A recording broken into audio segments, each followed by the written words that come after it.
அடியார்களே, இன்று ஆன்மீக மலரில் வந்த அன்னதானத்தின் சிறப்பை நாம் அனைவரும் தெரிந்து கொள்வோம். தானத்தில் சிறந்தது அன்னதானம். இதில் மட்டுமே ஒருவரை முழுமையாக திருப்திப்படுத்த முடியும். பணம், நகை, உடை என எவ்வளவு கொடுத்தாலும் மனிதன் போதும் என்று சொல்ல மாட்டான்.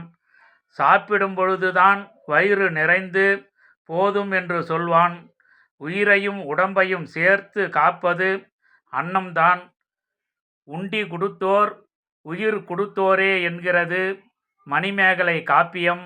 காஞ்சிபுரத்தில் கிடைத்த அட்சய பாத்திரம் மூலம் மக்களின் பசிப்பிணியை போக்கினாள் மணிமேகலை. புராண காலத்தில் அம்பிகை அன்னபூரணியாக வந்து அன்னதானம் செய்ததை இருநாழி நெல் கொண்டு 4 அறம் இயற்றினாள் என்கிறது காஞ்சிபுராணம்.